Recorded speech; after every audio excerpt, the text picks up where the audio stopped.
మనకు తెలియపరుచున్నాడు. మేము మొదటి నుంచి చెప్తున్నాము, ఈ సంఘానికి వచ్చే ప్రతి బిడ్డ కూడా సాధారణంగా ఏదో అందరిలాగా వచ్చిన సమస్యను బట్టి స్వస్థ పొందుకోవాలి, విడుదల పొందుకోవాలి, కుటుంబంలో అందరూ మారాలి, అందరూ సంతోషంగా ఉండాలి, నెమ్మదిగా ఉండాలి అనే వాళ్ళు వస్తారు మన దగ్గర మొదట్లో.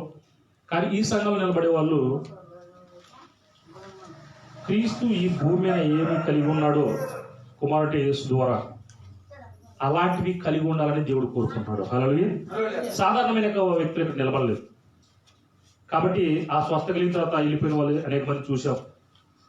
బాప్తిసం తీసుకున్న వాళ్ళు అనేక మంది వెళ్ళిన వాళ్ళు చూసాం. పరిశుద్ధాత్మ నింపడి బహుగా వాడబడే వాళ్ళు కూడా అనేక మంది వెళ్ళిపోవడం చూసాం. కానీ ఇక్కడ ఫలించి బహుగా ఫలించే వాళ్ళు అయ్యుండి శిష్యులు అయ్యే వాళ్ళు ఇక్కడ నిలబడతారు. హల్లెలూయా. ఎందుకంటే ఇది సర్వసాధారణంగా మేమేదో అందరిలాగే ఉన్న యేసుక్రీస్తు నమ్మిన వాళ్ళు పెట్టినట్టుగా మేము పెట్టడం కోసం అది ఇక్కడ రాలేదు. ఇది నేను ఆల్రెడీ అక్టోబర్ 10వ తారీఖున మన 40 రోజుల ఉపవాస ప్రార్థనలో చివరి రోజున మరి ఫంక్షన్ హాల్లో మన మీటింగ్ పెట్టినప్పుడు నేను బోధించాను.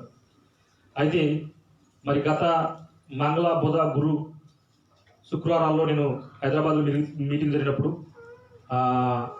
నైజీరియా నుంచి ప్రఖ్యాతి దైవ సేవకులు పాస్టర్ కృషి గారు వచ్చినప్పుడు నేను అక్కడికి వెళ్ళి విన్న వాక్యంలో సేమ్ అదే వాక్యం చెప్తున్నాడు. హల్లెలూయా. సో ఇందాక మరి దైవ సేవకులు పాటలు పాడుతూ ఆస్తులు ఉన్నా లేకపోయినా అనాథలుగా మారిన అంటే అట్లా ఎవరు ఉండలేదు. ధర్మశాస్త్రంలో ఉన్నట్టుగా పాత నిబంధనలో ఉన్నట్టుగా ఈరోజు ఎవడు ఉండలేదు. అయితే అన్నిటికన్నా గొప్పవైనటువంటి అవి దేవుడు ఆల్రెడీ మనకు ముందు ఇచ్చినాడు. ఓకే, గొప్ప వాటిని దేవుడు అనుగ్రహించున్నాడు.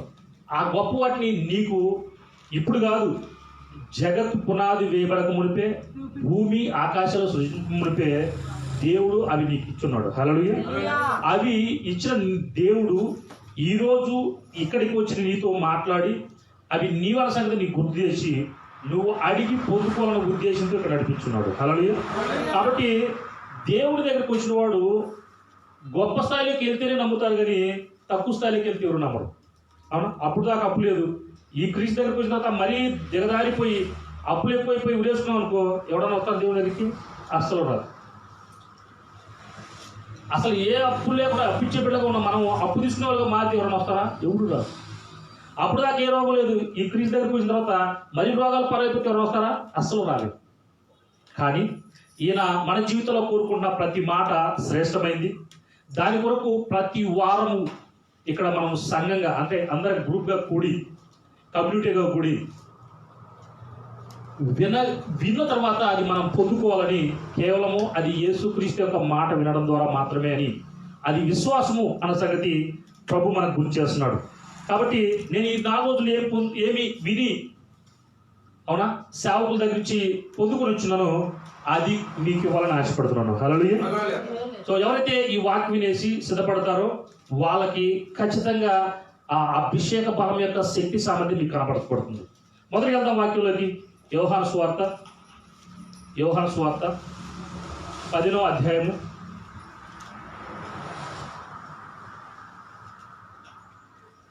10వ అధ్యాయము మొదటి వచనం నుండి. నేను నిజమైన ద్రాక్షావళిని నా తండ్రి వ్యవసాయకుడు నాలో ఫలింపని ప్రతి తీగను ఆయన తీసి పారవేయును. ఫలించు ప్రతి తీగ మరి ఎక్కువగా ఫలింపవలనని దానిలోని పనికిరాని తీగలను తీసివేయును అంటున్నాడు. హల్లెలూయా. సో ఇక్కడ ద్రాక్షావళి గురించి చెప్తూ ఉపమానంగా ఏం చెప్తున్నాడంటే ఫలించే ప్రతి తీగ మరి ఎక్కువగా ఫలించాలి. ఇది ఇక్కడికి వచ్చి జరగాల్సింది.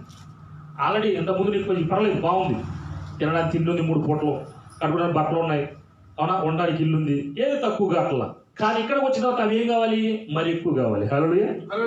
ఒక ఇల్లు 2 ఇల్లు కావాలి, 5 ఇల్లు కావాలి, 10 ఇల్లు కావాలి. అయితేనే ఈ ఫలింపడే మొదటి ఇది శరీరసారంగా నిమికి అనుగ్రహించబడదు. ఆత్మలో మీకు అనుగ్రహించబడుతుంది. అవునా?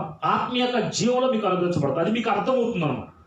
ఇక్కడికి వచ్చిన తర్వాత మీకు ఇవ్వబడిన ఈ వాక్యం వినడం ద్వారా మీకు కలిగే ఆనందం ద్వారా మీకంటూ ఒక నమ్మకం వస్తుంది. నిజంగా ఈయన సజీవుడు, ఈయన తప్ప మరో దేవుడు పనిచేసే, అవునా, ఈయన పనిచేసి ఒక దేవుడు పని చేయలేడు అని తెలుసుకున్న తర్వాత మొదట నీకు నమ్మకం వస్తుంది, ఆనందం వస్తుంది, సమాధానం వస్తుంది, మంచి నిద్ర కలుగుతుంది. అవునా? తిన్న ఒక ముద్ద అయినా సరే ప్రశాంతంగా తిని విశ్రాంతిగా ఉండడం అనేది చూసి అది ఇతరులకు చెప్పడానికి ఇష్టపడతాం. అయితే ఏమంటున్నాడు? ద్రాక్షావళిలో ఫలింపని ప్రత్యేక ఏం చేస్తానంటున్నాడు? తీసి పారవేస్తానంటున్నాడు. ఎందుకని? ఫలించు ప్రతి తీగ మలింపుగా ఫలించాలని కోరుకున్నాడు. హల్లెలూయా. అంటే ఇక్కడికి వచ్చిన వారికి నిజంగా దరిద్రంలో ఉన్నా, అప్పుల్లో ఉన్నా, ఇరుకు ఇబ్బందులో ఉన్నా, రోగాల్లో ఉన్నా, వ్యసనాల్లో ఉన్నా, కష్టాల్లో ఉన్నా, తాగుడైనా, తిరుగుడైనా, వ్యభిచారమైనా, దొంగతనమైన, మోసం చేసినా, లంచాలు తీసుకునే వాళ్ళైనా ఇక్కడికి వచ్చింది ఏం కావాలి? ఆ వాటినన్నింటికి కూడా వదిలిపెట్టాలి. హల్లెలూయా. అవి లోకంలో జీవించే వాళ్ళు చేసే పనులు, మనం కాదు. అయితే ఇప్పుడు ఏమంటాడు? అలా జీవించకుండా ఉండడం కోసం దేవుడు ఏమిస్తున్నాడంటే మరి ఎక్కువగా ఫలింపేస్తున్నాడు ఈ మాట వినడం ద్వారా. అందుకునే పనికి రాని, అవునా, యొక్క వ్యక్తులు ఇక్కడ విన్న తర్వాత కూడా వద్దులే మాకెందుకులే ఈ దేవుడు, అవునా, ఎంతో వచ్చారు వాళ్ళతో పాటు మేము వచ్చాము, మాకెందుకులే ఇది అనుకునే వాళ్ళు వాళ్ళని తీసి పక్కన పడేస్తున్నాడు. అయితే ఫలించి వాళ్ళని ఎక్కువగా ఫలించడం కోసం నిలబెడుతున్నాడు. హల్లెలూయా. ఎందుకంటే చూడండి, అందులో ఒక మాట 8వ వచనము, మీరు బహుగా ఫలించడం వలన నా తండ్రి మహిమపరచబడును. అదనమాట. దేవుడు ఎలా ఉంటాడో ఆయన కనిపించడు కానీ మనలో నుండి పనిచేస్తున్న సంగతి కుమారునికి యేసుక్రీస్తు వారిలో చూపించినట్టుగానే ఈ రోజు నేను హెచ్చించి చూపిస్తున్నప్పుడు ప్రతి ఒక్కరు కూడా గ్రహిస్తారు. హల్లెలూయా. నువ్వు నమ్మిన దేవుడు గొప్పగా హెచ్చించువాడు, గొప్పగా మాదిరికరంగా చూపించేవాడు, ఆనందం ఇచ్చేవాడు, నెమ్మదిని ఇచ్చేవాడు. కాబట్టి మీరు బహుగా ఫలించడం వలన, అవునా, కుమారుడంటే యేసుక్రీస్తు వారి యొక్క తండ్రి మహింపరచబడతాడు. అంటే దేవుడు మహింపరచబడతాడు. ఎందుకంటే దేవుడు ఇప్పటివరకు ఎవరికి కనిపించలేదు, కానీ తండ్రి రూపంలో ఉన్న అద్వితీయ కుమారుడే ఆయన బయలుపరచాడు. అంటే యేసు ద్వారా మాత్రమే క్రీస్తు అంటే ఎవరో తెలిసిపోయింది. అవునా? యేసులో ఉండేవారు క్రీస్తు అన్న సంగతి ప్రతి ఒక్కరూ గ్రహింపు ఎవరి ద్వారా ఇచ్చిందంటే కుమారుడు అంటే యేసుక్రీస్తు వారి ద్వారా మాత్రమే. కాబట్టి మీరు బహుగా ఫలించడం వల్ల నా తండ్రి మహిమపరచబడును. చదవండి. మీరు నా శిష్యులు అవుతారు అంటున్నా. తండ్రి నన్ను ఎలాగ ప్రేమించునో నేను మిమ్మల్ని అలాగనే ప్రేమించునని. అవును, తండ్రి ఎలాగైతే కుమారుడు ప్రేమించాడో అలాగే ఈ రోజు యేసుక్రీస్తు వారు మనల్ని కూడా అలానే ప్రేమించాడంట. నా ప్రేమ యందు నిలిచి ఉండండి. నేను నా తండ్రి ఆజ్ఞలను గైకొని ఆయన ప్రేమ నిలిచిన ప్రకారము మీరును నా ఆజ్ఞలను గైకొని ఎడలా నా ప్రేమ యందు. అంటే ప్రేమ అంటే ఏంటి? చెప్పిన మాట చెప్పినట్టు వినడం, చెప్పిన మాట చెప్పినట్టు వినడం, విని ఆ ప్రకారం చేయడం. ఉపవాసం ఉండాలంటే ఉండాలి, ప్రార్థన చేయాలంటే చెయ్యాలి, యేసయ్య వాక్యం వినాలంటే వినాలి. అవునా? దేవుడికి ఇవ్వాల్సింది ఇవ్వాలి. ఇలాగ చెప్తున్న ప్రతి మాట చేస్తున్నావా? అయితే నువ్వు ఆయన ప్రేమిస్తున్నావు. హల్లెలూయా. కాబట్టి మీరు బహుగా ఫలించడం వల్ల ప్రభునామం మహిమపరచబడుతుంది. కాబట్టి చూడండి 5వ వచనంలో, ద్రాక్షావళి నేను, తీగలు మీరు.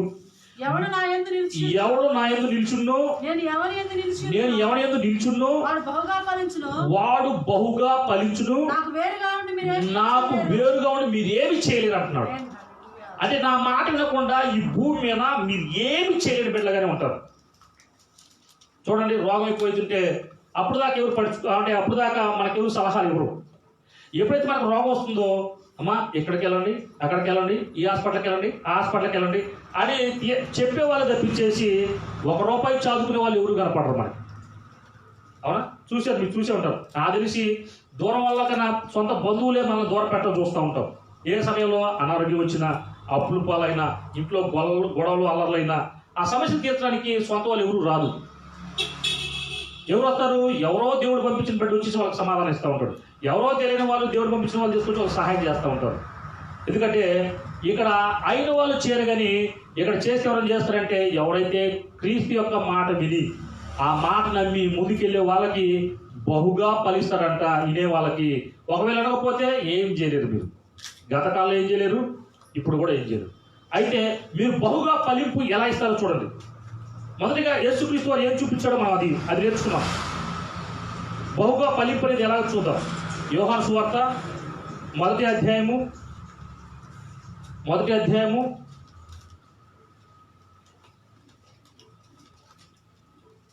15వ వచనం నుండి. యోహాను ఆయన గురించి సాక్ష్యం ఇచ్చు, నా వెనక వచ్చువాడు నాకంటే ప్రముఖుడు గనుక ఆయన నాకంటే మొదటివాడని నేను చెప్పిన వాడు ఈయనని ఎలుగుతూ చెప్పిన. ఆయన పరిపూర్ణతలో నుండి మనమందరము కృప వెంబడి కృపను పొందితిమి అంటున్నాడు. హల్లెలూయా. కృప కావాలి.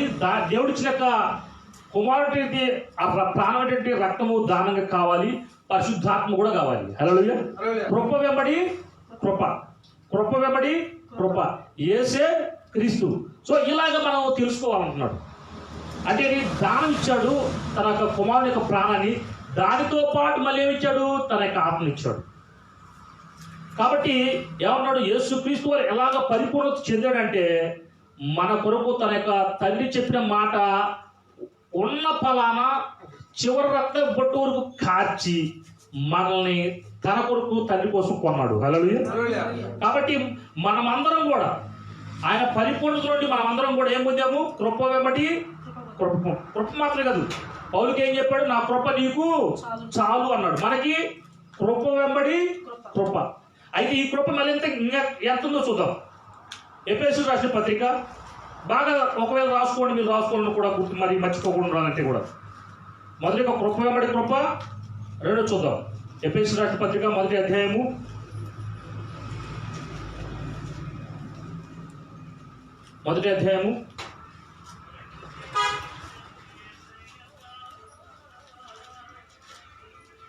8-9 వచనాలు. కాలము సంపూర్ణమైనప్పుడు జరగవలసిన ఏర్పాట్లను బట్టి ఆయన తన దయా సంకల్పం చొప్పున తన చిత్తము గురించిన మర్మము మనకు తెలియజేసి మనకు సంపూర్ణమైన జ్ఞానము వివేచన కలుగుటకు, సంపూర్ణమైన జ్ఞాన వివేచన కలుగుటకు ఆ కృపను మన ఎడల విస్తరింపజేశాడు. హల్లెలూయా. అంటే పౌలుకి కృప ఇచ్చాడు, మనకి విస్తారమైన కృప ఇచ్చాడు. హల్లెలూయా. పౌలుకు ఒకటే ఇచ్చాడు, నీకు 100 ఇచ్చాడు. హల్లెలూయా.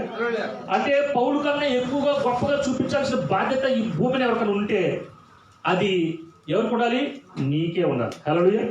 కాబట్టి కృప వెంబడి కృప, విస్తారమైన కృప ఎవరికి ఇచ్చాడు, దేవుడు నీకే. ఎప్పుడు, కాలము సంపూర్ణమైన అప్పుడే.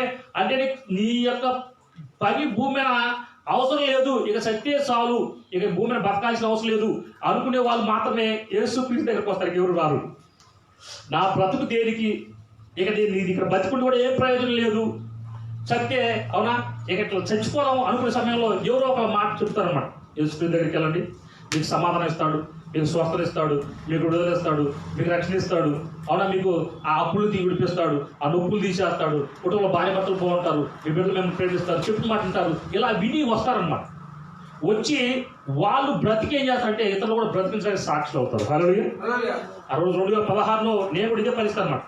బిడ్డలు పుట్టనప్పుడు ఇక చనిపోవాలనుకున్నప్పుడు చెప్పారు, చెప్పిన తర్వాత విన్నాను, విని అవునా ఈ దేవుడు ఎందుకు నమ్మితే ఈ పనులు చేస్తుందని చెప్పేసి ఇక ఈ బైబిల్ చదవడం మొదలుపెట్టిన తర్వాత ఈరోజు 220 మంది సేవకుల ద్వారా కానీ అవునా 220 మంది పైగానే రక్షణ ఇచ్చేసి ముందుకు నడుస్తున్నాం. అంటే అంతమంది నేను అదే ఎక్కువ మంది సావడానికి సిద్ధపడలేదు. పాస్టర్ గారు మీరు చెప్పొద్దు, మీరు బతకలేరు పాస్టర్ గారు అన్నవాళ్ళు. కొంతమంది ఇతరులు ఆయన పరిస్థితులు చూసి వాళ్ళు కూడా వాళ్ళ పరిస్థితులు మార్చుకొచ్చి వాళ్ళు. కాబట్టి ఏమంటాడు, కృప వెంబడి కృపతో పాటు విస్తారమైన కృప మన జీవితంలో విస్తరింపజేసాడంట. ఆ కృపను మన ఎడల ఏం చేశాడు, విస్తరింపజేశాడంట. హల్లెలూయా. పౌలు కొద్దిగా ఇచ్చాడు, నీకు ఎంతో ఇచ్చాడు. హల్లెలూయా. ఆ ఎంతో కృప ఈ రోజు నుంచి నువ్వు పొందుగాక. అడుగు ప్రతి వాడికి తన ఆత్మిచ్చిన దేవుడు నువ్వు అడిగినలా చేయడానికి దేవుడు సిద్ధంగా ఉన్నాడు. ఎందుకంటే కుమారుడు ఏం కావాలంటే అది ఇచ్చాడు. ఈ భూమిలో ఉన్నప్పుడు యేసుక్రీస్తు వారికి ఈ రోజు నీకు కూడా ఇవ్వడానికి దేవుడు సిద్ధంగా ఉన్నాడు. మొదటి కృప వెంబడి కృప, విస్తారమైన కృప మన ఎడల విస్తరింపజేశాడు. రెండోది చూద్దాం. రెండోది అంటే ఇప్పుడు ఎక్కువ అవుతుందా తక్కువ అవుతుంది? ఈ వాక్యం ప్రకారం చూస్తే దేవుడి దగ్గరికి రాకముందు ఒకవేళ కృప ఉంది అనుకోవచ్చు, కానీ దేవుడి దగ్గరికి వచ్చిన తర్వాత కృప కాబట్టి కృపే కాదు, ఆ కృప మన ఎడల విస్తరించిన సంగతి ఇక్కడికి వచ్చిన తర్వాత తెలుస్తుందన్న. అవునా? అయితే ఇప్పుడు ఇది ఎక్కువ అవుతుందా తక్కువ అవుతుందా? కృప ఎక్కువే అవుతుంది కానీ తక్కువ అవడానికి లేనే లేదు. అంటే నేను యేసుక్రీస్తు నమ్మకం ముందు నేను ఏంటంటే క్రైస్తవులు ధనవంతులు. నిజమే, చూశాను. నేను జరిగిన 4 రోజుల కార్యక్రమానికి దాదాపు 10 కోట్లు అయినాను. అలాగే ఉంది, అలాగా ఆ వాతావరణం కూడా అంతే ఉంది. అంత ఖర్చు, అంత డబ్బులు ఇచ్చారు, ఇస్తారు దేవుడు. హల్లెలూయా. నేను మొన్న శుక్రవారం రోజు హైదరాబాద్లో మన చర్చికి వచ్చిన కుటుంబం దగ్గరికి వెళ్ళాను. వెళ్ళి హఠాత్తుగా దేవుడు ప్రేరేపించాడు వాళ్ళ దగ్గరికి వెళ్ళమని వెళ్ళాను. వెళ్ళిన తర్వాత అతను ఆ బ్రదర్ ఇక్కడికి వచ్చినప్పుడు ఇద్దరు భార్య భర్తలు, బిడ్డలు లేరు, 3 సంవత్సరాలు దాదాపు అవుతుంది మ్యారేజ్ అయ్యి. వాళ్ళు హైదరాబాద్ పరిచయం చేసుకుని సేవకులే ఇక్కడ మన దగ్గరికి వచ్చి 3 రోజులు ఉన్నారు. మేము వాకింగ్ చెప్పి బలపెట్టి ప్రార్థన చేశాం. ఈసారి మేము మా దగ్గరికి వచ్చాకల్లా నీ కుమారునితో పాటు నువ్వు కాలేసుకోవద్దు అని చెప్పానంట. హల్లెలూయా. అయితే నేను పోయేసరికల్లా జరిగింది ఏంటంటే ఆల్రెడీ దేవుడు కుమారుడు ఇచ్చి 5 నెలలు అంట. హల్లెలూయా. ఇక ఏమంటానంటే, బ్రదర్ మీ దగ్గర రావాలంటే మాకు కారు కోసం ప్రార్థన చేస్తున్నాం. కారు వస్తే కారుతో పాటు నేను, మరి మా సత్యమని, మా కుమారుడు, మేము 3 కలిసి రావాలని ఎదురు చూస్తూ ఉన్నాము. హల్లెలూయా. అంటే ఇలాగ విన్నప్పుడు ఇది గొప్ప ఆనందపడ్డాడు. అయితే అక్కడ సేవకుడు చెప్పిందంటే, యుపటేంజులు అనే ఒక ప్రవక్త ఉన్నాడు ఆఫ్రికాలో. ఆ సేవకుడు కుమారుడు కనే ముందు ప్రార్థన చేశాడు, ప్రభువా నేను మరి సతీమణి మరి ప్రెగ్నెన్సీ కన్ఫర్మ్ అయిపోయింది, అందరికీ ఏం చెప్తే జరుగుతుంది. ఇప్పుడు నేను నా దగ్గర ఏం లేదు, హాస్పిటల్ తీసుకెళ్ళడానికి కూడా ఆటోలోనో ఇంకో తీసుకెళ్ళాలి. కానీ మా యొక్క సతీమణి హాస్పిటల్లో కుమారుడు గనిలోపు, కుమారుడు సంగతి ఎవరు తెలియదు, ఏనే ప్రార్థన చేసుకున్నాడు. కుమారుడు గనిలోపు నేను నా కుమారుడు ఇంటికి తీసుకొచ్చినప్పుడు కారులో తీసుకురావాలని చెప్పేసి. హల్లెలూయా. అయితే కారులో తీసుకురావాలని చెప్పేసి వెళ్ళిన తర్వాత ఆడ కుమారుడు పుట్టాడు చెప్పినట్టుగా. కానీ ఇంకా కారు వల్ల కానీ ప్రార్థన చేసేవాని, ప్రభువా నాకు నా కుమారుడిని కారులో నేను తీసుకురావాలి, నేను చూస్తున్నాను అని చెప్పేసి అందరికి చెప్పాడంట. అయితే ఇప్పుడు కుమారుడిని తీసుకురావాలి, డబ్బులు ₹1 కూడా ఇవ్వట. కానీ సేవకుడు మన నమ్మకం ఏంటంటే అద్భుతాలు చేసే సంగతి నిన్ను ముందు రోజులు చూపిస్తున్నానని ఆ రోజు దేవుడు చెప్పాడు. అద్భుతాలు చేస్తున్నప్పుడు మరి అందరు కార్లు వేసుకుంటున్నారు మన దగ్గర కారు లేకపోతే ఏమనుకుంటారు, చీప్ అనుకుంటారు లేదా? అంటే అలాగనేసి ఉండలేకపోయినా ప్రభు గణపరచలేమంటే గణపరచలేమని కాదు, కానీ చూపించాల్సిన బాధ్యత మన పైంది. మన విశ్వాసం పనిచేస్తుందా లేదో మనం పరీక్షించుకోవాల్సిన బాధ్యత ఉంది. అయితే ఇతను ఏమనుకున్నాడంటే, ప్రభువా ఇప్పుడు నువ్వు చెప్పింది కరెక్టే, కుమారుడు ఇచ్చావు, ఇప్పుడు కుమారుడు పుట్టి హాస్పిటల్లో ఉన్నాడు, ఇప్పుడు డిశ్చార్జ్ అయిపోయి 2 రోజులు డిశ్చార్జ్ అవుతున్నాడు, ఇప్పుడు నేను తీసుకురావాలి. ఇప్పుడు ఎలా తీసుకురావాలి ప్రభువా, నాకు కారు కావాలి. కాబట్టి నువ్వు చెప్పావు, అవునా, ముందు రోజులు అద్భుతాలు చేసే సంఘంగా ప్రార్థన చేస్తుండగానే ఆ అకౌంట్లలో డబ్బులు తీసుకొచ్చాక అద్భుతాలు చేస్తానని చెప్పించావు. ఇక్కడ ప్రార్థన చేస్తున్నా అక్కడ కారు వస్తాయని చెప్పించావు. మరి ఇలా జరుగుతుందని ఇతరులు కూడా నాకు వచ్చి సాక్ష్యం చెప్పారు. మరి నాకు కూడా కావాలి కదా, నాకు జరగకపోతే నేను ఎలా ఇతరులు చెప్తాను అని చెప్పేసి ఆయన ప్రార్థన చేస్తున్నప్పుడు దేవుడు చెప్పాడు, నువ్వు కార్ షోరూమ్కి వెళ్ళు అని చెప్పించాడు. కార్ షోరూమ్కి వెళ్ళాడంట. ₹1 బ్యాంకు అట్లలో ఇవ్వండి ఉంటే, ఒకవేళ ₹1,00,000 2 లక్షలు ఒక 10,000 అట్లా ఉన్నాను. వెళ్ళాడంట. 4-5 కార్లు ఉన్నాయంట ఆయన దగ్గర. అయితే పోయి నాకు కారు చూపించండి అని చెప్పేసి, అది కూడా అంబాసిడర్ BMW ఏదో పెద్ద కారు ఉంటుంది, దాదాపుగా ఒక 30 లక్షలు 40 లక్షలు అయ్యే కారు అంటది. అయితే ఆ కారు కొంటా అని చెప్పి వెళ్తే ఆ పెద్ద అంబాసిడర్ అంటే BMW షోరూమ్కి వెళ్ళి అడిగితే అక్కడ అతను కార్లు బాగున్నాయి ఉన్నాయి కానీ దగ్గర ఏం లేవు, డబ్బులు లేవు. కాబట్టి ఆయన ఇన్ని చూసి వాళ్ళు ఇంకా అక్కడున్న ఆ షోరూంలో అంటే సూపర్వైజర్స్ అక్కడ వచ్చిన మాత్రం వాళ్ళు వదిలిపెట్టారు కారు కొనదాకా. అలా చెప్తారన్నమాట మనకి. ఎందుకంటే పెద్దవాళ్ళు వస్తే మరి ఊరుకుంటారా, లక్షలు ఏడబోకుంటారు అని చెప్పి వాళ్ళు ఏ రకంగా చెప్పి కొనిద్దామనే ఉద్దేశంతో ఉంటారు. అయితే ఈయన అవన్నీ కార్లు చూసి ఈ అన్ని కార్లలో కాకుండా లేని కలర్ అడిగారంట. కారు కలర్ ఇదిగో అన్ని చూసినట్టు అన్ని కలర్లు చూసి ఆ లేని కలర్ ఏమైతే ఉందో ఆ కారు కావాలని చెప్తానంట. ఆ కలర్ గల కారు కావాలి నాకంటే వాళ్ళు ఆ కారు షోరూంలో సార్ తీసుకొస్తామని చెప్తున్నారు. ఇప్పుడు ఆయనకేంటి ఇంకా టెన్షన్ పెట్టుకుంది. అవునా, ఇప్పుడు ఆ కారు ఉందని చెప్తున్నారు, ఆ కారు కూడా. ఇప్పుడు ఆ కారు కొనాలంటే ఎలాగని చెప్పి వాళ్ళు ఓకే అని చెప్పేసి ప్రభు అడుగుతున్నట్టు లోపల, ప్రభు నువ్వు చెప్పావు కారు కొంటావని, నువ్వు వచ్చిన స్టోరీకి వెళ్ళమన్నావు, కానీ నా దగ్గర ₹1 లేదు, ఎలా ప్రభు అని చెప్పేసి. సో అక్కడ వాళ్ళు ఏం చేశాడు, అన్ని ఫార్మాలిటీస్ రాసి ఆయన పేరు మీద మొత్తం కూడా కారు మొత్తం ఆయన పేరు మీద రాసి మొత్తం ఫార్మాలిటీస్ మొత్తం పూర్తి చేసి, ఇక కార్డు సార్, కార్డా లేకపోతే అమౌంట్ పే అంటే కార్డు అని చెప్పారంట, కార్డు ఇచ్చారంట. 2-3 సార్లు స్వైప్ చేశారంట. స్వైప్ చేస్తే అందులో డబ్బులు ఇవ్వండి. అయితే వాళ్ళు 3 సార్లు స్వైప్ చేసిన తర్వాత, సార్ ఇందులో డబ్బులు లేవు సార్ అంటే ఇంకో కార్డు ఇచ్చారంట. ఇంకోటి లేదంట, ఇంకో కార్డు లేదంట. చివరి కార్డు ఏమన్నంటే ఇటు ఎందుకు లేవు డబ్బులు అని చెప్పేసి, అందులో డబ్బులు లేవు నిజం చెప్పండి, అకౌంట్లో ఉంటే డబ్బులు వస్తాయి, అకౌంట్లో అసలు డబ్బులు లేకపోతే వస్తాయి. కాబట్టి అది కార్డు తీసుకుంటా చేతులు తీసుకొని, ప్రభువా నువ్వు అద్భుతం చేసేవాడు కదా, ఇదిగో నేను ఇస్తున్నాను, ఇందులో డబ్బులు ఉండాలని చెప్పేసి మళ్ళీ అది ఇచ్చిన తర్వాత, అది స్వైప్ చేసిన తర్వాత మరి ఆ డబ్బులన్నీ ఉన్నట్టుగా ఆ కారు మొత్తం కొన్నట్టుగా మరి స్లిప్ వచ్చిందంట. హల్లెలూయా. వచ్చిన తర్వాత వెంటనే ఆయన వాళ్ళ కారు తాళం ఇచ్చారంట, తీసుకున్నట్ట హాస్పిటల్కి వెళ్ళారంట, ఆ కుమారుడు తీసుకుని ఇంటికి వెళ్ళారంట. హల్లెలూయా. ఇప్పుడు డబ్బులు ఎలాగా, నీకు అనవసరం, దేవుడు నీకు అది ప్రొవైడ్ చేస్తాడు. హల్లెలూయా. అది చెప్పిన తర్వాత ఆయన సాక్ష్యం, ఇప్పుడు కూడా ఆ సాక్ష్యం గొప్పగా ఉన్నప్పుడు, నిజంగా ఎన్ని మృతులను సజీవులుగాను లేని వాటిని ఉన్నట్టుగా చేసే దేవుడు అనే వాగ్దానాన్ని పట్టుకొని ప్రార్థన చేసినట్ట.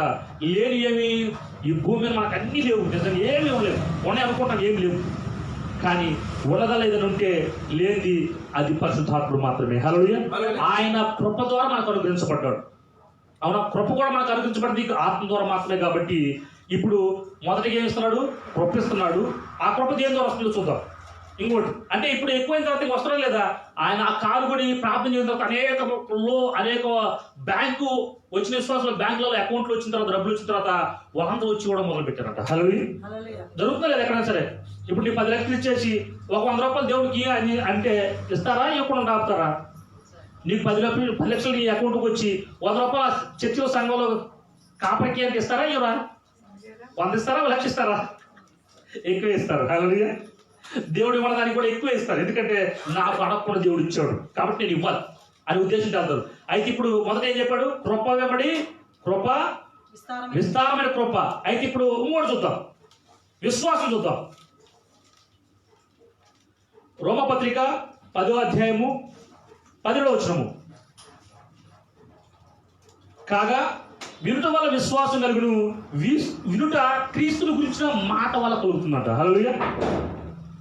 విశ్వాసం గొప్ప కార్యాలు చేస్తాయి. అయితే కిరణ్ బయటకి తెలుసు, పైన ఉన్న వింటే ఎవరి మాట విశ్వాసం వస్తుంది, క్రీస్తు యొక్క మాట. ఈ భూమికి యేసు ద్వారా పనిచేసిన క్రీస్తు, యేసులో క్రీస్తు ఉన్నాడన్న మాట విని నమ్మడం ద్వారా ఏమవుతుంది, విశ్వాసం వస్తుంది. విశ్వాసం ఏం చేస్తుందో చూద్దాం. యాకోబు రాసిన పత్రిక, యాకోబు రాసిన పత్రిక ఏప్రిల్ తర్వాత ఉంటుంది.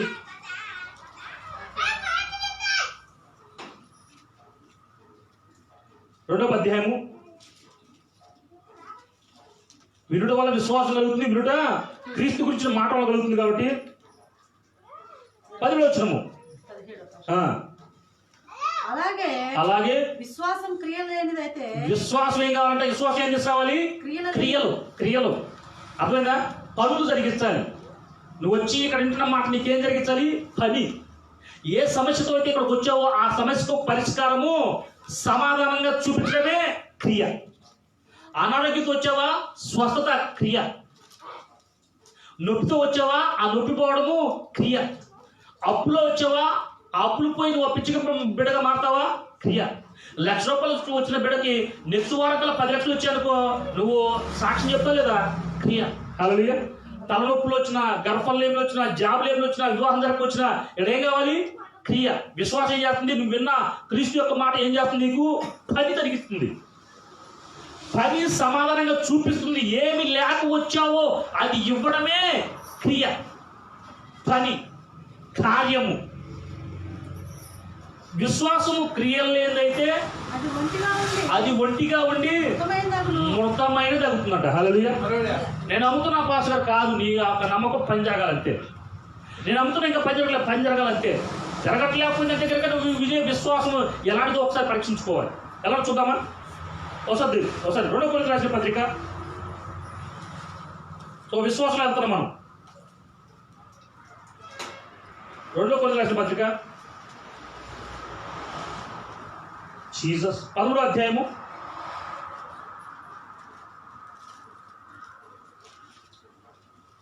5వ వచనం నుండి, పేజీ నెంబర్ 167.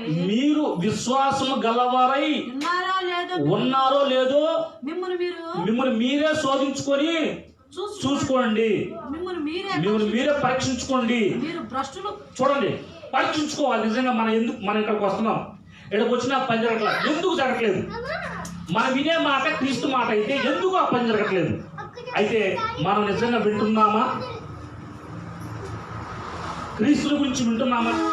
క్రీస్తు మెషియా అని, ఆయన అభిషిక్తుడని, ఆయన దేవుడని, ఆయన ప్రభు అని, రాజుని, సర్వ సృష్టికర్త అని, ఆయన మన కొరకు తన అమూల్యమైన రక్తాన్ని కాచి చనిపోయి తిరిగి లేచాడని, మనతో పాటు తను లేపాడని, మన తనతో పాటు సమానంగా చూస్తున్నాడని, తను సులభంగా మారుస్తున్నాడని, ఈ భూమి మీద సిద్ధపరచు రాజ్యాన్ని మనతో చూపించాలని, పరలోక రాజ్యం ఎలా ఉందో భూమిపైకి తీసుకొచ్చాడని, అది నీలో పెట్టాడని సంగతి నువ్వు పరీక్షించుకుంటున్నా లేదా? విశ్వాసము క్రియలు లేదైతే మృతమై నవ్వుతుంది అంటున్నాడు. కాబట్టి మీరు విశ్వాసం గలవారై ఉన్నారో లేదో మిమ్మల్ని మీరే పరీక్షించుకోవాలి. ఇక్కడికి వచ్చిన తర్వాత వినే వాక్యము పని జరుగుతుందా లేదా మీరు పరీక్షించుకోవాలి. జరగలేదంటే అది మీ ఇష్టం. అవునా? అప్పుడు అడగాలి, ప్రభా వినగలిగే చెవులు, నేను చూడగలిగే నేత్రాలు, గ్రహించుకోవడం నాకు కావాలి ప్రభా, నా చెవులు ఓపెన్ చేయండి, తెరవండి, నీ మాట విని హృదయంలో పెట్టుకొని అది విశ్వసించి పని జరిగించుకునేలాగా నన్ను సిద్ధపరచండి అని చెప్పి అడగాలి. మిమ్మల్ని మీరే పరీక్షించుకోవాలి. అవునా? సేవకుడు ఒకరికి ప్రార్థన చేస్తాను, వాళ్ళు చేయడం అది కాదు, అందరికి సమానం చేస్తాడు. తీసుకోవడానికి నువ్వు సిద్ధంగా ఉన్నావా ఈ మాట విని? అయితే నువ్వు బహుగా ఫలిస్తావు. హల్లెలూయా. నీకు విస్తారమైన కృప నీ కొరకు ఎదురు చూస్తుంది కాబట్టి నువ్వు అది పొందుకుంటావు. కాబట్టి ఇప్పుడు ఈ విశ్వాసము ఏం చేస్తుంది? క్రియలు చేస్తుంది. ఈ విశ్వాసి ఎలాంటి క్రియలు చేస్తుందంటే, మరి విశ్వాసమే క్రియలు చేస్తే మరి ఇంకొక విశ్వాసం చూద్దాం. రోమిలకు రాసిన పత్రిక 1వ అధ్యాయము 10వ వచనం నుండి,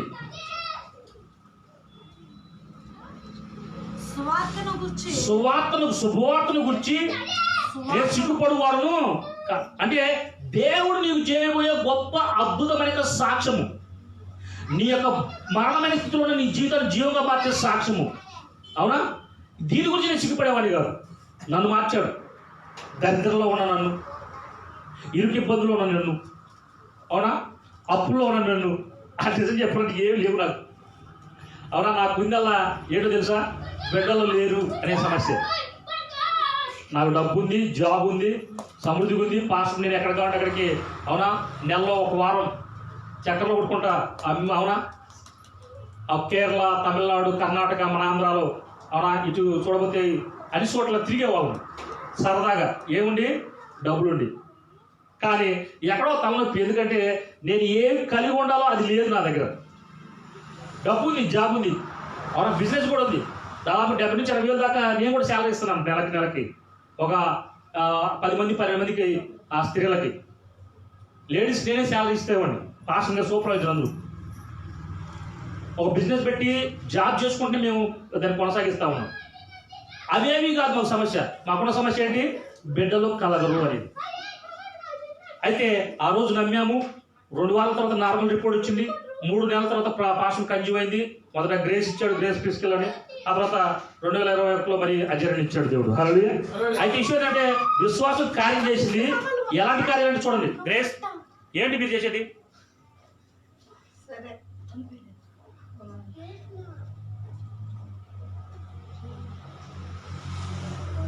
కాబట్టి ఏం చేస్తున్నాడు? శుభవార్తను గురించి నేను సిగ్గుపడువాను కాను, ఏలనగా నమ్ము ప్రతివానికి. ఈ మాట విని ఎవరైతే విశ్వసిస్తున్నారో, నమ్ముతున్నారో వాళ్ళ ప్రతివానికి ఎవరంటే మొదట గ్రీస్ దేశస్తులు, యూదునికి, గ్రీస్ దేశస్తులు కూడా రక్షణ కలగచేయడం అది దేవుని శక్తి అని అంటున్నాడు. హల్లెలూయా. ఇప్పుడు దాకా నువ్వు బాప్తిజం తీసుకుని పరిశుద్ధాత్మ నింపడినా, అసలు పరిశుద్ధాత్మ అంటే తెలియకపోయినా, రక్షణ అంటే తెలియకపోయినా, నీ కొరకు ప్రాణం పెట్టేది రక్షణ యేసుక్రీస్తు వారి సంగతి ఇప్పుడు దాకా నువ్వు ఎరగకపోయినా, ఇప్పుడు విన్న తర్వాత నీకు కూడా ఏమవుతుందంటే దేవుని శక్తి అవుతుంది. హల్లెలూయా. నమ్ము ప్రతి వారి శుభవార్తల గురించి రక్షణ పొందుకున్న తర్వాత నమ్మి బాప్తిజం తీసుకున్న తర్వాత పరిశుద్ధాత్మను ఇచ్చిన సంగతి విన్న నీకు ఏమిస్తున్నాడు? శక్తిని ఇస్తున్నాడు. హల్లెలూయా. దేవుని శక్తిని ఇస్తున్నాడు విశ్వాసం ద్వారా. చూడండి, ఎందుకనగా నీతిమంతుడు విశ్వాసం మూలంగా జీవిస్తాడు. హల్లెలూయా.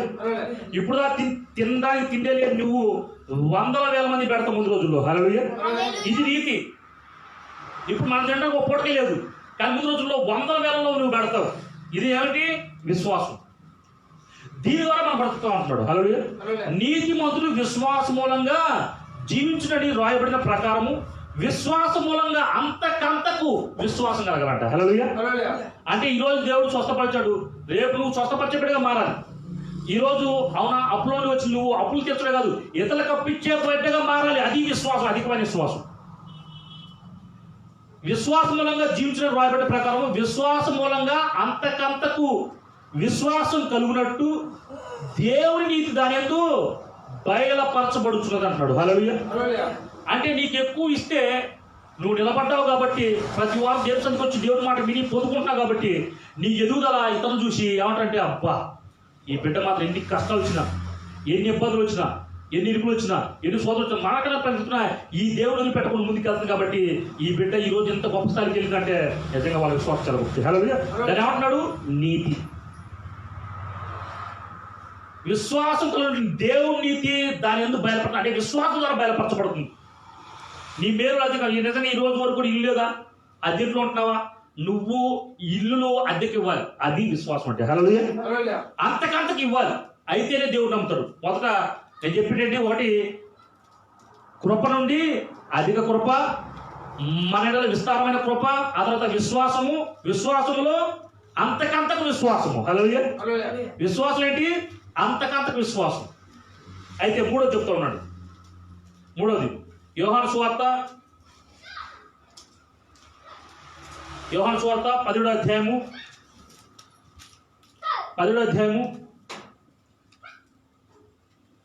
3వ వచనం నుండి, అద్వితీయ సత్యదేవుడు అని నీవు పంపిన యేసుక్రీస్తు ఎదుటే నిత్య జీవము చేయుటకు నువ్వు నాకు ఇచ్చిన పని నేను సంపూర్ణంగా నెరవేర్చి భూమి మీద నిన్ను మహిమపరిచితిని అంటున్నాడు.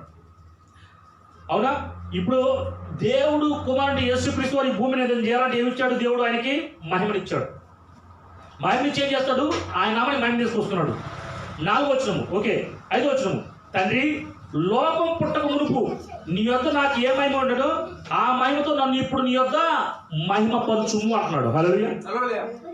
లోకం అంటే శరీరం పుట్టక తొలికే ఈ భూమి మీద ఈ శరీరం చేతులకే దేవుడంట కుమారుడి యేసుక్రీస్తు వారికి మహిమనిచ్చాడంట.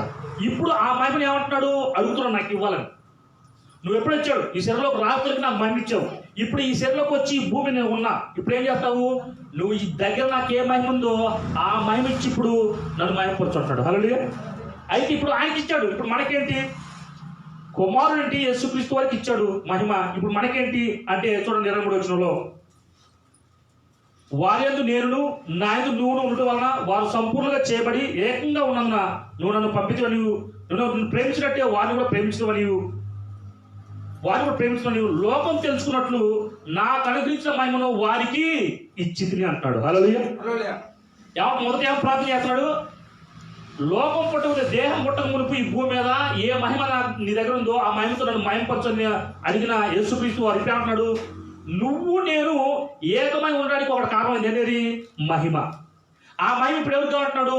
ఇప్పుడు చెప్పే నాకు కానీ వినే మీకు కానీ ఇవ్వాలంటున్నాడు. ఎందుకంటే అది లోకంలో ఉన్న ప్రతి వారు తెలుసుకుంటారు. హల్లెలూయా.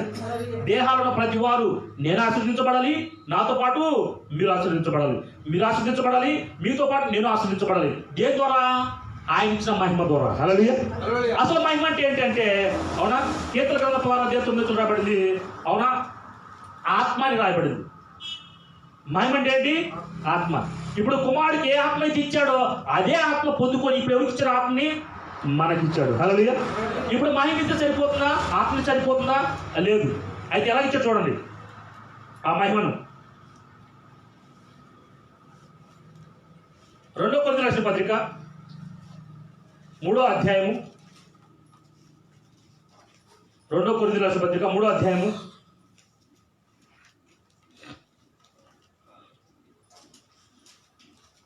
5 7వ వచనం నుండి మరణ కారణమగు పరిచర్య రాళ్ల మీద చెక్కబడిన అక్షరములకు సంబంధించిన మహిమతో కూడింది ఆయన అంటున్నాడు. హల్లెలూయా. మోషే కాలంలో దేవుడు మోషే యొక్క ప్రవక్తకి నాయకుడికి రాళ్ల మీద చెక్కబడిన ఆజ్ఞ ఇచ్చాడు, ధర్మశాస్త్రము. దాని ద్వారా ఆయన పగలగొడతాడు. పగలగొడిన తర్వాత మళ్ళీ ఆ రాళ్ళ పలకలు చేసుకొస్తే మళ్ళీ 40 రోజులు ఉపవాసం ఉండి దేవుని సన్నిధిలో ఉంటే ఆ 10 ఆజ్ఞలు ఆ రాళ్ళ మీద రాస్తాడు. రాసినప్పుడు ఆ పలకలు తీసుకుని కొండ మోసే దిగి వస్తున్నప్పుడు ప్రజలు చూసి మోసే మొక్కను చూసి ఆ మహిమను చూసి మోసే మొక్క మీద ప్రకాశించే ఆ మహిమను చూసి చూడలేకపోతారు. అయితే ఇప్పుడు అది రాళ్ళ మీద చెక్కబడిన అక్షరాలకు సంబంధించింది. అది మరణానికి కారణమయ్యే పరిచర్య. ఆ పరిచర్య మహిమ గలదైందంట. అయితే ఇప్పుడు చూడండి కింద, అందుకే మోసే ముఖం మీద ప్రకాశించిన ఆ మహిమ తగ్గిపోలేదనను ఇశ్రాయేలు అతని ముఖం చూడలేకపోయింది. ఇట్లుండగా ఆత్మ సంబంధమైన పరిచర్య ఎంత మహిమగలదై ఉండును అంటున్నాడు. ఇప్పుడు ఆ రాళ్ళ మీద చెక్కబడిన ధర్మశాస్త్రం సంబంధించిన ఆజ్ఞలు అవి, దానికి మహిమ ఉందంట. ఇప్పుడు ఇది ఆత్మ సంబంధమైంది. అంటే ఇప్పుడు కనిపించదు, మనుషుల వాళ్ళకి బయట కనిపించదు, కానీ వింటున్న నీకు ఖచ్చితంగా కనిపిస్తాడు. హల్లెలూయా. ఆ మహిమను రుచి చూస్తావు అంతే. ప్రభు ఉత్తమమైన రుచి చూస్తే గనక గతకాలంలో ఉన్న అబద్ధాలు, గతకాలంలో మోసాలు, గతకాలం దుర్మార్గ ఆలోచనలు, మార్గాలు మొత్తం కూడా నువ్వు మానేస్తావంట. హల్లెలూయా. ప్రభు ఉత్తముడు అని రుచి తెలుసుకోవాలంట. అంటే ఎవరు పని చేస్తారో చేయకపోయినా నీ పని చేస్తాను నమ్ముతావు లేదా? ఖచ్చితంగా నమ్ముతావు. నువ్వు అనుకుంటా జరుగుతావు. ఇక్కడికి వచ్చి ఇంటున్న మాటను బట్టి నువ్వు ఇతరులు చెప్తావు లేదా? ఖచ్చితంగా చెప్తావు. మరి ఇతరులకు ఎందుకు అర్థం కాదు? ఇతరులు వినలేదు కనుక. ఇక్కడికి వచ్చి ప్రత్యేకంగా శ్రద్ధ తీసుకొని ఈ ఆదివారము చికెన్ మటన్ తిని ఇంట్లో పనుకోకుండా ఇక్కడికి వచ్చి కూర్చొని కడుపు కాల్చుకొని కొంతమంది తినకుండా కూడా వస్తారు ఇక్కడికి. ఎందుకంటే ఆ మాట నాకు ఆహారమైంది, ఆ మాట నాకు బలమైంది, ఆ మాట నాకు స్వస్థ అయింది, ఆ మాట నాకు విడుదలైంది, ఆ మాట నన్ను భూలోకం నుంచి పరలోక రాజ్యం చేర్చిదయింది అని నమ్ముతారు కనుక వాళ్ళకి ఆ కార్యాలు జరుగుతూ ఉంటాయి. కాబట్టి జరుగుతున్న ప్రతి వారు ఖచ్చితంగా ఇతరులకు సాక్షి చెప్పి చూస్తూనే ఉంటారు. ఇప్పుడు ఏమంటాడు? ఆత్మ సంబంధమైన పరిచర్య ఎంత మహిమగలదై ఉన్నట్టున్నాడు. చదవ కింద, శిక్షావిధికి 9వ వచనము. శిక్షావిధికి కారణమైన పరిచర్య మహిమగలదైతే నీతికి కారణమైన పరిచర్య ఎంతో అధికమైన మహిమగలదై ఉండును. ఇక కింద రాయబడింది ఎంతో అత్యధికమైన మహిమని రాయబడింది, మరి ఎక్కువైన మహిమని రాయబడింది. ఈ మహిమ ఎవరు పొందుకోవాలి? మనం పొందుకోవాలి. హల్లెలూయా. ఎంతో మహిమ పొందుకోవాలి, అధికమైన మహిమ పొందుకోవాలి, మరి ఎక్కువైన మహిమ పొందుకోవాలి. అత్యధికమైన మహిమ ఎవరు పొందుకోవాలి? నువ్వే చూపించాలి. ఇక కింద కొంచెం వెళ్ళిపోతే చూడండి, 10వ వచనంలో రాయబడింది, ప్రభువే ఆత్మ. ప్రభువే ఆత్మ.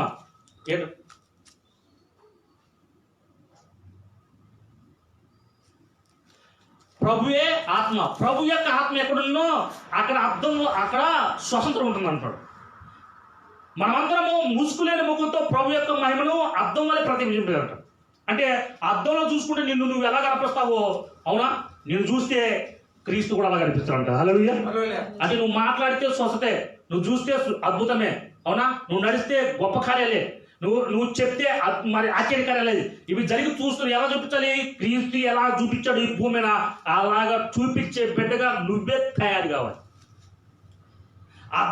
అద్దం ఎదురు చూసుకుంటే ఎలా నువ్వు కనిపిస్తావో నువ్వు క్రీస్తును అలా చూపించాలి, అలా ఇష్టపడిపోవాలంతే.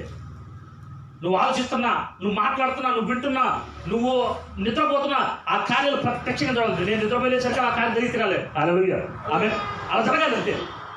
కింద ఒక మాట ఉంది, మహిమ నుండి అద్దం వల్ల ప్రతిఫలింపు చేయొచ్చు, మహిమ నుండి అధిక మహిమను పొందుతూ ప్రభువు ఆత్మ చేత ఆ పోలికగానే మార్చబడుతున్న. ప్రభువు ఎవరు? దేవుడై ఉన్నాడు, ప్రభు అయి మరి ఆత్మ ఉన్నాడు, క్రీస్తు అయి ఉన్నాడు, మెస్సీ అయి ఉన్నాడు, సర్వ సృష్టికర్త ఉన్నాడు. ఆయన బలవంతుడై ఉన్నాడు, శక్తివంతుడై ఉన్నాడు, జ్ఞానవంతుడై ఉన్నాడు, ఆయన స్వస్థపరచువాడు ఉన్నాడు, విడుదల చేయవాడు ఉన్నాడు. ఈ దరిద్రం నుంచి విడిపించి అనేక మంది దరిద్రాలు తీర్చే బిడ్డగా నిన్ను చేస్తున్నాడు. హల్లెలూయా. క్రీస్తు లాగా నువ్వు మారిపోవాలంతే. ఇప్పుడు ఎవరో కాదు, నీలో క్రీస్తున్నాడు కాబట్టి ఆ క్రీస్తును చూపించాల్సిన బాధ్యత నీపైనే పరిపూర్ణంగా పెట్టినాడు దేవుడు. హల్లెలూయా. మనమందరం ముసుగులేని ముఖంతో చూడాల్సిన బాధ్యత ఉంది. దాచిపెట్టడానికి లేదు. నీవు ఒకవేళ దాచిపెట్టకుండా ఈ వాక్యం విన్న తర్వాత నువ్వు దాచిపెట్టడానికి లేదు. యేసుక్రీస్తు ఒక చోటకి వెళ్ళిపోయి ఆ రోజు ఎవరికి కనపడకుండా ఉండాలని ఆశపడ్డాడు. అవును, ఒక ఇంట్లో ఉండి ఎవరు చెప్పుతుందని చెప్తాడు, అందరూ వచ్చేస్తారు. అట్లాగే నువ్వు ఎక్కడున్నా కూడా ఆ కార్యాలల్లో ప్రత్యక్షపరచబడును గాక. అవునా? కృప వెంబడి కృప, కృప వెంబడి కృప, విస్తారమైన కృప, విశ్వాసము, అవునా? అధిక విశ్వాసము, విశ్వాసం నుండి అవునా అత్యధికమైన విశ్వాసం చూపించినట్టుగా ఇప్పుడు మహిమ, మరి ఎక్కువైన మహిమ, అధికమైన మహిమ, అవునా మహిమ నుండి అధిక మహిమ. ఇప్పుడు దేవుడి యొక్క అత్యధికమైన మహిమ ఎవరు? నువ్వే. హల్లెలూయా. నువ్వు లేకుండా ఈ భూమిని ఏం చేయలేడు కనుక నువ్వు అంటున్న ప్రతి మాట యేసుక్రీస్తు నామములో ఎవరు చేస్తారు? దేవుడే నీ నోటి చేస్తాడు. నీ నోటి నుంచి ఆ మాట వస్తుంది, యేసుక్రీస్తు నామములో ఇది కలుగును గాక అనడంతో అక్కడ కార్యం జరుగుతుంది. ఇట్లా చేసే బిడ్డగా మీరు మారిపోదురు గాక. మీరు కృప వెంబడి కృప పొందుకుందురు గాక. మీ జీవితంలో ఆ కృప విస్తరింపబడును గాక. మీరు విశ్వాసం ద్వారా అధికమైన విశ్వాసంలోకి వెళ్దురు గాక. మీరు మహిమ నుండి అత్యధికమైన మహిమ పొందుకొని అవునా క్రీస్తును అవునా ప్రత్యక్షంగా చూపించే యొక్క పోలికగా మార్చబడును గాక. ఇలాగ ఎంతమంది మారాలండి? ఎంతమంది మారాలండి? ఎలా ఎంతమంది ఇలా ఈ రోజు మేము ప్రార్థన చేస్తే ఆ నొప్పులు పోవాలి, అక్కడ రోగాల నుంచి స్వస్థ పొందుకోవాలి, వ్యాధి బాధలు పోవాలి, ముందు ఆ బీపీ షుగర్ థైరాయిడ్ ఏమైందో అవి పోవాలి, నడు నొప్పులు పోవాలి, కిడ్నీ సమస్యలు పోవాలి, అవునా ఎక్కడైతే నొప్పి ఉందో ఆ నొప్పి మొత్తం విడుదల పొందుకు, తలనొప్పుల నుంచి విడుదల పొందుకోవాలి, ఆ పండు నొప్పి నుంచి విడుదల పొందుకోవాలి, కళ్ళు మసకల నుంచి విడుదల పొందుకోవాలి, ఆ చెవులు వినపడకపోతే చెవులు వినపడాలి. మీ జీవితాలు తర్వాత ఇతరుల జీవితాలు, ఎందుకంటే మీరు ప్రార్థన చేసి జరుగుతుంది కాబట్టి మొదట మీ జీవితంలో ఏ ప్రాబ్లం ఉందో, సమస్య ఉందో వాటి విషయంలో ప్రార్థన చేసి సిద్ధపడండి. నేను మీ గురించి ప్రార్థన చేస్తాను. మహాపరిశుద్ధుడైన నీకే స్తోత్రం ప్రభువా. ఈ మధ్యకాల సమయంలో ప్రభావ బిడ్డలకు బోధించున్నారు ప్రభువా. నిజంగా నీ కుమారునికి యేసుక్రీస్తు వారు ఏ కలిగి ఉన్నారో అది మేము కూడా కలిగి ఉండాలని ప్రభువా. నిన్ను చూపించే బిడ్డగా మేము మారాలని అయ్యా మాకు కృపను ఇచ్చారు, అధికమైన విశ్వాసం ఇచ్చారు, మహిమ నుండి అధికమైన ప్రభువా మీరు చూపించాలని ఆశపడుతున్నారు. అవును ప్రభువా, అర్థం అంటే ప్రభువా అర్థంలో చూపించడానికి ప్రభావ మేము మా ద్వారా చూపించాలని ప్రభు మీరు కోరుకుంటున్నారు. అలాంటి బిడ్డగా ఈ బిడ్డ మారిపోదురుగా చేస్తున్నాము. ప్రతి ఒక్కరు ప్రభువా క్రీస్తు యొక్క పోలిక ధరించుకుందురుగా చేస్తున్నాము. పరిపూర్ణంగా నీ పోలికను ధరించుకునే బిడ్డగా మారిపోదురుగాక. ఆ బిడ్డల ఆలోచనలు పంచేరుగా చేస్తున్నాము. ఆ బిడ్డల నోటి నుంచి వచ్చిన ప్రతి కార్యం యేసుక్రీస్తులో జరుగును గాక. యేసురావు ప్రభువా నీ మహిమ ప్రత్యక్ష కనపడే బిడ్డగా ఈ బిడ్డ వాడబడుదురుగా చేస్తాం. క్రీస్తు గురించి సాక్షి ప్రభావ వ్యర్థం కాకుండా ప్రభావ దాన్ని ప్రతిఫలింప చేసే కృపను ప్రభావ ఫలింప చేసే కృప బిడ్డగా ఇచ్చేయండి. అద్భుతాలు జరిగించండి యేసుక్రీస్తునామములో. యేసుక్రీస్తులో ఆశ్చర్యకాలు జరుగులుగా యేసుక్రీస్తునామములో. యేసుక్రీస్తు పరిపూర్ణ స్వస్థత కలుగులుగా యేసుక్రీస్తునామములో. సంపూర్ణ సమృద్ధి కలుగులు గాక యేసుక్రీస్తునామములో. నీ మహిమ ప్రభావ పరిపూర్ణంగా పొందుగా యేసుక్రీస్తునామములో. సంపూర్ణ నీ కార్యాలు ప్రత్యక్షపరిచి నీ నామని మేము తీసుకుంటే బిడ్డగా నేను సృష్టించాలని చెప్పిన ప్రభావ ఇదేగా మార్చి బలపరిచి వాడుకోమని యేసుక్రీస్తునామములో ప్రార్థిస్తున్నాను తండ్రి.